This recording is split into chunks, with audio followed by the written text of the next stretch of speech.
Բարև ձեզ, եթերում բացարձակ արժեքն է, իսկ այսօրվա իմ հյուրը դերասանուհի Ալինա Մարտիրոսյանն է։ Բարև ձեզ, Ալինա, շնորհակալ եմ, որ ընդունել եք հաղորդմանս մասնակցելու հրավերը։ Ես էլ եմ շնորհակալ, Անահիտ ջան։ Ալինա, զրույցը ուզում եմ սկսենք ձեր դերասանական արվեստից։ Դուք որպես դերասանուհի առհասարակ ինչ կարծիք ունեք այսօր որպես դերասանուհի այս ոլորտի մասին։ Ինձ թվում է մի քիչ պիտի ավելի որակյալ ֆիլմեր լինեն, եւ ես մեկ անգամ եւս կրկնվեմ, ես հաճախ եմ ասում, որ մենք պիտի ունենանք պատմական ֆիլմեր։ Մենք ունեցել ենք հզոր թագավորներ, իսկ պատմական ֆիլմեր որպես այդպեսին դեռ չունենք։ Ըստ ձեզ ինչով է դա պայմանավորված։ Միտումնավոր չեն այսօր նկարահանվում նմանատիպ ֆիլմեր, որպեսզի ավելի երիտասարդ սերնդին չներկայացնենք մեր պատմության մանրամասները, թե այնուամենայնիվ ռեժիսորները կարծում են, որ ավելի պրիմիտիվ ու ավելի թեթև ֆիլմերը ավելի հեշտ են ընկալվում։ Ես չգիտեմ, այստեղ գաղտնիքը ինչումն է, բայց շատ ցավում եմ, որ մենք չունենք այդպիսի ժանրի ֆիլմեր, որովհետև ջահել սերունդը պիտի իմանա ով է հայ եղել, ջահել սերունդը պիտի մեր թագավորների մասին կարդա, գիտություն ունենա եւ ինչու՞ չէ ֆիլմերով նաեւ։ Ինչի թուրք ազգը ֆիլմ ունի Վելիկոլեպնի վեկը, որը մեծ խապկանք էր, ու ամբողջ աշխարհին համոզեցին, որ իրենք շատ կիրթ են եղել, անգամ կաֆտանները գողացված էր, հայկական կաֆտաններ էր, տղամարդկանց շորերը։ Ինչի պետք է իրանց ֆիլմերը տարածվեն, իրանց ստերը ու մերը, որ մենք ունենք իրական ժառանգություն, հզոր թագավորներ, թագուհիներ, որևէ մեկի մասին որևէ յուրահատուկ ֆիլմ չկա, ինչն է խնդիրը, ինչն է խանգարում։ Ես չեմ կարծում, որ ֆինանս ուզենան չեն կարող գտնել։ Ես չեմ կարծում, դա այդպես չի։ Պիտի մենք մեր ժառանգությունը պահենք, չէ՞։ Բայց դա չկա։ Քանի որ մարտի 8 է եւ մի ամսյակ է, ես ուզում եմ խոսենք մեր թագուհիների մասին։ Ես մոտավորապես մի տարի առաջ եմ իմացել, որ մենք ունեցել ենք Իսրայելի տարածքում 4 թագուհի հայ, որից մեկը եղել է Մելիսենտան։ Գիտեիր դրա մասին, որ մենք ունեցել ենք թագուհիներ։ Իսրայելի տարածքում։ Ոչ։ Այո, ինքը շատ հետաքրքիր պատմություն ունի, 4 թագուհիներ ենք ունեցել, շատ հզոր։ Եվ Մելիսենտան այդ ժամանակվա մեր կաթողիկոսին այնտեղի խնդրել է, որ Մարիամ Աստվածածնի դամբարանը կառուցի հայկական եկեղեցում։ Մելիսենտան հիմնել է հայկական համայնքներ, դրա համար երբ Իսրայել գնում ես, նայում ես, ամենտեղ հայերեն է գրված։ Մտնում ես Հիսուսի տաճար հայերեն է, ժայռերի վրա, քարերի վրա ամենտեղ հայերեն է, որովհետև հայերն են ապրել այնտեղ եւ մեծ հայկական համայնք ենք ունեցել մենք։ Պիտի մենք ուսումնասիրենք մեր թագուհիներին, Սաբել թագուհուն մեր, բոլորին պիտի ուսումնասիրենք ու մենք հետ գնանք մի հատ մեր արմատներին ու հասկանանք մենք ով ենք եղել։ Ինչն է հիմա պակասում մեզ։ Մենք այդպիսի ուժեղ թագավորներ ունենանք, թագուհիներ ունենանք, իրանք թողնեն տենց մեծ ժառանգություն ու այսօր մենք այս վիճակին լինենք, ես գտնում եմ, որ մեր մեջ սերն է պակասել։ Սերը դեպի Աստված, սերը դեպի մյուսային, մյուս մարդուն, մեր մեջ նախանձն է այսօր աշխատում ու լավ գործում է, նախանձ, այդ է մեր խնդիրը։ Եթե մենք միաբանվենք, մի որոնց կդառնանք, մենք շատ առաջ կգնանք ու շատ արագությամբ։ Այդ է մեզ հիմա պետք։ Ամենակարևորը դա է մեզ համար, ես կարծում եմ, որ պիտի աշխատենք նրա վրա, որ սերը հզորանա մեր մեջ, չփնովենք մեկը մյուսին, չվատաբանենք, եթե տեսնում ենք մի հայ մի լավ բան է անում, սատար լինենք իրան, թեև ու թիկունք լինենք, ասենք ինչ լավ է, թող այս մարդը առաջ գնա, որովհետև եթե իմ հայը առաջ է գնում, դա իմ պատիվն էլ է։ Այնտե հետաքրքիր է, որ դուք վերջին շրջանում ուսումնասիրում եք հայոց պատմությունը, բացահայտումներ եք անում ձեզ համար, մեզ համար եւ մի շրջան կար, որ դուք անդադար խոսում էիք դրա մասին եւ ձեր հետևորդներին եւս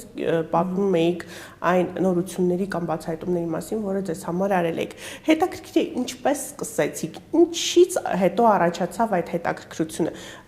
Դուք միշտ եք կարդացել, խոսքը դրա մասին չէ, պարզապես ավելի խորացված, կարծես թե վերջին տարիներին սկսեցիք զբաղվել դրանով։ Որ հետաքրքրվում ես, որ ինքնակրթվես, զարգանաս, հասկանաս, Հայոց պատմություն, հայ եկեղեցու պատմություն, ի վերջո ամեն ինչ, այն ինչը կապված է հայի հետ, ես կարծում եմ, որ պետք է մարդը իմանա, որ գրագետ լինի եւ ինչ որ միտեղ էլ հայտնվելուց դու կարողանաս քո ազգի մասին ճիշտը պատմել եւ քո ազգի պատիվը բարձր պահես։ Կարծում գաղտնիք չեմ ասի, որ մենք այսօր ապրում ենք դժվար ժամանակաշրջան եւ կարծես թե մեր կյանքը բաժանվել է երկու մասի։ Ինչ կարող է այսօր փրկել մեզ, ինչը կարող է փրկել հենց հային։ Հային ու Հայաստանին կարող է փրկել միայն միաբանությունը։ Մի բռունցք դառնալը։ Մեզ պարակտել են, մեզ բաժանել են ոչ թե երկու մասի, այլ 7 մասի։ Մեզ միայն դա է պետք։ Շրջվենք դեպի Աստված եւ Աստված էլ կշրջվի դեպի մեզ։ Մենք անգամ Աստծուն ենք ուրանում։ Այդ է խնդիրը մեր։ Մենք պետք է սկսենք հարգել մեկս մյուսին, մի բռունցք դառնալ, սիրել, հայը հային պիտի սիրի, հայը պիտի հային բարձրացնի, որ կարողանանք փրկենք մեր երկիրը։ Եթե նայենք ամեն երկրորդը մեկը մյուսին ատում է։ Ամեն երկրորդը մեկը մյուսին փնովում է։ Պիտի դադարեցնենք այդ ամեն ինչը։ Իսկ ինչպես պետք է սկսենք այդ ամենին մոտ գնալ։ Ով պետք է այդ հարցում օգնի մեզ, որովհետև եթե նայում ենք գլոբալ ստեղծված իրավիճակին, այսօր ազատ թվում է թե ազատ խոսք կա, սակայն այդքան էլ այդպես չէ։ Երիտասարդներից ոչ բոլորն են խոսում, որովհետև մտածում են իրենց վաղվա օրվա մասին, վաղվա իրենց դիմաց հանդիպած խոչընդոտների մասին, մտավորականների դեպքում պատկերը նույնպես այդպես է։ Դե պիտի վաղվա օրվա մասին մտածելով հենց խոսեն, որ վաղը Հայաստան ունենանք։ Հենց պիտի դրա մասին խոսեն, որ ապագան լինի, լավ ապագա լինի Հայաստանի համար։ Եթե մենք չխոսենք, մենք ոչինչ չանենք, մենք ուղղակի կկորցնենք մեր երկիրը։ Ինչա մենք ուզում ենք գուբերնիա դառնանք։ Ես չեմ կարծում, որ այդպես է։ Ալինա, տեսեք, դուք Հայաստանի եւ Հայաստանի ապագայի մասին խոսելիս մշտապես հավատով եք խոսում, սակայն հետաքրքիր է,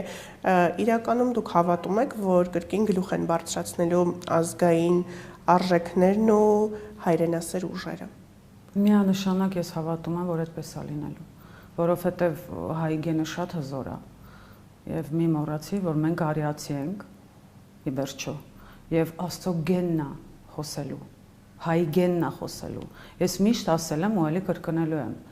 հայը Աստծո ընտրյալ ազգն է, ու հայը պիտի զարթնի ի վերջո, հայ գենը պիտի խոսի։ Իսկ ինչպես եք պատկերացնում այս բացի Աստծուն հավատալուց, բացի Աստծուն նայելուց, ինչպես եք պատկերացնում այս ինչ որ առումով հիվանդ հասարակության բուժումը։ Հիվանդ հասարակության բուժումը միայն կփրկի կրթությունը։ Կրթվել, սովորել։ Իսկ ես ինչքան գիտեմ, մեր բուհերը փակում են։ Ոչ միայն բուհերը։ Թատրոնները։ Ինչ սերունդ է տալու։ Ինչ սերունդ ենք ունենալու, եթե սերունդը չի կրթվում, ինքը չի հասկանում ինքը ով է։ Ով է հայը։ Ինչ սերունդ ենք ունենալու, սենց ոնց կարելի է։ Այս ինչ է նշանակում, եթե փակվում են բուհերը։ Ուր ենք գնում դեպի։ Ուր ենք գնում, սա արդյոք դեգրադացում չի։ Իսկ ինչի պիտի թույլ տանք։ Նշանակում է պիտի ժողովուրդը ոտքի կանգնի։ Հետաքրքիր է, ինչպիսին եք պատկերացնում Հայաստանը մի քանի տարի անց, որքան էլ որ հավատում եք, որքան էլ որ հույս ունեք, որ մի օր ոտքի ենք կանգնելու եւ ունենալու ենք այն նույն արժեքները, որոնք ունեինք տարիներ առաջ։ Չգիտեմ, իմ հավատքը շատ մեծ է, որ արևմտյան Հայաստանն էլ է հետ գալու, ժամանակը գալու է եւ դա լինելու է։ Եվ մեր կորցրած հողերն էլ է հետ գալու, Արցախն էլ է հետ գալու։ Վերջո որտեղ է գրված, որ մի անգամ պիտի հետ բերես քո հողը։ Որտեղ է դա գրված։ Մենք հետ ենք բերելու, նորից ենք հետ բերելու։ Եվ հայքն էլ է հետ գալու։ Արևմտյան Հայաստանն էլ է մերը լինելու։ Դուք բավականին լավատեսորեն եք հայում եւ մեծ հույս, իրականում այդ հույսը նաեւ փոխանցում եք այսօր շատ մարդկանց, ովքեր կորցրել են հույսը եւ թվում է թե կամած մենք հետ ենք գնալու։ Մենք պիտի առաջ գնանք, հետ գնալու ճանապարհը։ Որ մենք հարմարվել ենք։ Չէ, մենք իրավունք չունենք ուղղակի հետ գնալու, մենք իրավունք չունենք լռելու, մենք իրավունք չունենք հուսահատվելու։ Մենք պիտի առաջ գնանք որ ունենանք հզոր Հայաստան։ Մեր միակ դաշնակիցը դա Աստված է եւ մենք ենք։ Մեկ անգամ հիշում եմ հարցազրույցներից մեկում նշել էիք, որ լինում են դեպքեր, երբ բոլորովին տարբեր մարդիկ հանդիպում են իրար, բոլորովին տարբեր խնդիրներով եւ կարծես թե ի վերուստ տրված է լինում դա բոլորովին տարբեր խնդիրներով հանդիպել իրար եւ իրար օգնել, որ ինչ որ առումով վերանան այդ խնդիրները։ Ուզում եմ մի փոքր բացեք այս փակագծերը, երբ հանդիպեցիք Կարենին, ինչ խնդիրներ ունեիք դուք, ինչ խնդիրներ ուներ նա եւ ինչպես կարողացաք օգնել իրար։ Շատ զգուշ։ Շատ զգուշ եւ շատ սիրուն։ Մինչեւ օրս օգնում ենք իրար, լրացնում ենք։ Ուղղակի պետքա մեկը մյուսին լրացնի։ Կինը պիտի լինի տղամարդու հավատարիմ ընկերը, խորհրդատու, եւ կինը չպիտի փորձի գլխավորել ընտանիքում։ Ես միշտ տղամարդկանց կողմից եմ այդ առումը, որ տղամարդը պիտի լինի տան գլուխը, տղամարդը պիտի լինի գլխավորը, դու ընդհանրապես հես խոնար ենթարկվում ես ամուսնուդ։ Ոչ թե դու ձայն չունես խոսելու, այլ դու պետք է միշտ քո դերը իմանաս։ Եվ ես չեմ սիրում, երբ կանայք ղեկավարում են։ Ես սիրում եմ, որ ղեկավարում են տղամարդիկ, ի վերջո սա տղամարդկանց աշխարհն է։ Մենք ուղղակի իրենց փոխում ենք։ Այո, ես այդպես եմ մտածում։ Սա տղամարդկանց աշխարհն է եւ մենք մեր տղամարդկանց կողքը պիտի լինենք որպես ընկեր, որպես սառատնիկ, խորհրդատու ընկեր ընդհանրապես։ Հետաքրքիր է ձեր ընտանիքում, տեսեք, նշեցիք, որ տղամարդն է գլխավորում եւ այլն։ Կարծիքների բախումներ երբեմն լինում են եւ տվյալ դեպքում ինչպես է կարողանում ինչ որ առումով Կարենին համոզել, որ ձեր կարծիքը եւս այս դեպքում ճիշտ է կամ հակառակը։ Կարենին համոզել առհասարակ չի լինում, ոչ մի առումով, ուղղակի ես կարողա պահի տակ ասեմ, գիտես, ես սենց եմ մտածում, արի մի հատ սենց այս կողմից էլ նայենք։ Եթե ինքը գտնում է, որ դա ճիշտ է, մտածում է, ասում է, օքեյ։ Եթե չէ, ուրեմն ինքը մնում է իր կարծիքին վերջը։ Ձեր խոսքից կարող եմ եզրակացնել, որ դուք նաև հարմարվող տեսակ եք։ Ձեր կերպարը խաբուսիկ է Ալինա բոլորովին։ Շատ խաբուսիկ է, ես էլ եմ կրկնում, կինը տղամարդու ընկերն է, հավատարիմ ընկերն է։ Խորհրդատուն է եւ ոչ ապել։ Ամենտեղ պիտի ղեկավարի տղամարդը։ Ալինա, ինչ խնդիրներ ունեիք դուք, երբ հանդիպեցիք եւ ինչպես հարցազրույցներից մեկում նշել էիք, նախորդ հարցից եմ վերադառնում, երբ հանդիպեցիք Կարենին ու մոռացաք այդ խնդիրները։ Նա օգնեց ձեզ, որ ինչ որ առումով վերանան ու մոռացվեն այդ խնդիրները։ Անահիտ ջան, ճիշտ ասեմ, չեմ հիշում։ Ոչինչ չեմ հիշում։ Բացարձակ։ Հետաքրքիր է, գիտեք որն է, ես բազմիցս եմ ձեզ միասին տեսել հարցազրույցների, միջոցառումների գալիս, դուք միշտ միասին եք։ Այսինքն,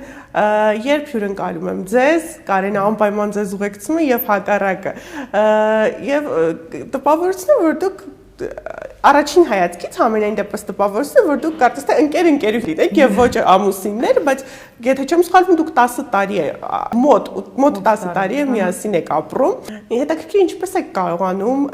պահպանել այդ ամենը եւ ներկայանալ ու ապրել այնպես, ինչպես ընկերության առաջին օրերին։ Հետաքրքիր է մեզ մոտ, ամեն ինչն է շատ հետաքրքիր։ Մենք ժամադրվում ենք մեկ-մեկ։ Մենք աշխատում ենք ավելի հետաքրքիր դարձնել մեր օրը, ամեն օրը։ Շատ լավ, Ալինա, հաղորդման վերջում ուզում եմ ասեք, թե որն է ձեզ համար բացարձակ արժեք։ Ես մի անգամ ասել եմ, որն է ինձ համար բացարձակ արժեքը։ Սիրել քո հողն ու ջուրը, ամեն ծառը, ամեն դաշտ, ամեն խոտ, ամեն ծաղիկը։ Երբ որ դու սկսում ես սիրել քո հայրենիքը, ոչ մի թշնամի երբեք մի միլիմետր անգամ չի կարող գալ ու գրավել քո տարածքը, երբեք։ Եթե դու սիրում ես քո տունը, իսկ հայրենիքը քո տունն է։ Իսկ կա իրավիճակ, որը կարող է ձեզ ստիպել լքել հայրենիքը։ Չեմ կարող ասել։ Եթե Աստված ոչ անի, իմ երկիրը դառնա գուբերնիա, որը ես չեմ ուզում ու չեմ պատկերացնում ուղղակի։ Ալինա, շնորհակալ եմ գալու համար, ուզում եմ իրականում միշտ այսքան լավատես մնաք ու ձեր լավատեսությունը փոխանցեք բոլոր այն մարդկանց, ովքեր իրականում կորցրել են իրենց վերջին հույսը։ Ես էլ եմ շնորհակալ հրավերի համար եւ կարծում եմ, որ ինչ որ չափով կօգնեմ։ թեկուզ եթե 5 հոգի հուսահատ լինի եւ լսի եւ օգնի դա, ես շատ ուրախ կլինեմ։ Շնորհակալ եմ։